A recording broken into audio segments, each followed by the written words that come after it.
Welcome to the Timbecon Essentials series. Now during this interesting time when there's a lot of strange things happening in the world, a lot of us woodworkers are hunkering down in our sheds to ride out the storm.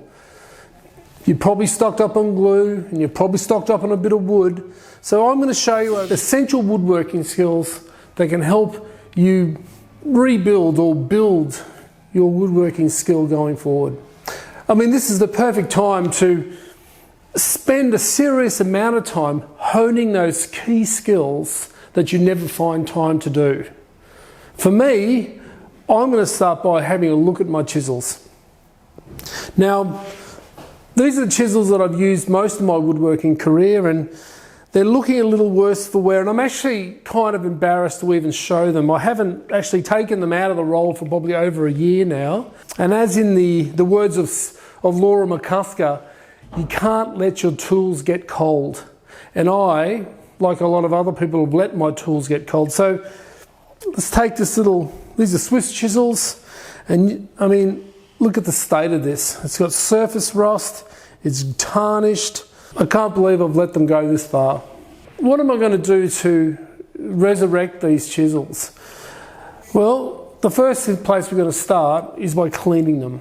Now, there's lots of ways to clean them. I guess you could use steel woolen stuff, but a really great way to clean surface rust off a chisel is to use vinegar.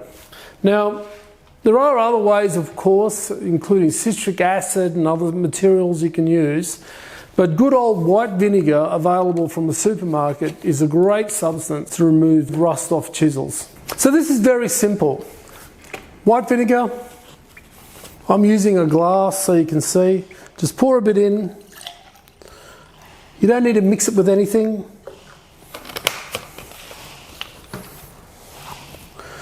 And just pop it in there like so. You don't want to get the handle in there because it'll probably absorb it, and that's probably not ideal. The vinegar will react with that surface rust and help remove it. It softens it and helps you remove it from the surface of the chisel. How long do you leave a chisel in there soaking?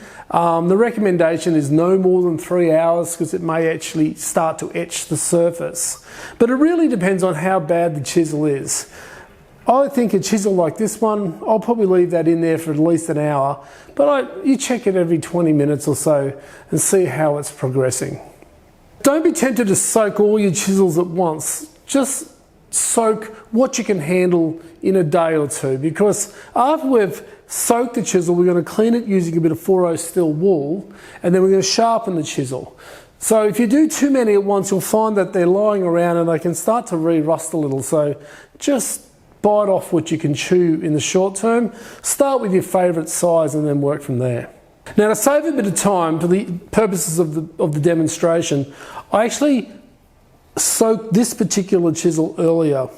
Now you can see, as opposed to the ones here with rust on the surface and so on, this one's got a nice flat grey colour. So I've taken it out of the vinegar mixture and I just gave it a little clean using some 4/0 steel wool to get any rust off it. It just comes up, it's clean of any blemishes now. It's just a soft grey colour. And if you're concerned about it re-rusting, if you're not going to get back to sharpening until tomorrow, just a little bit of camellia oil. Just pop that on there like that, rub it over the surface, and leave that till tomorrow. So this has been a simple little video on soaking chisels in vinegar, well, any metal tool in vinegar to remove surface rust. It's not a dark art. It's not complicated. Just make sure you keep an eye on the tool, and when you do take it out at the end of the process, make sure you wash it properly with water to get any residual vinegar off the surface and dry it thoroughly. My name's John Madden. Join us for our next episode of Woodworking Essentials, brought to you by Timbecon, where we'll be preparing a Japanese waterstone for sharpening our chisel.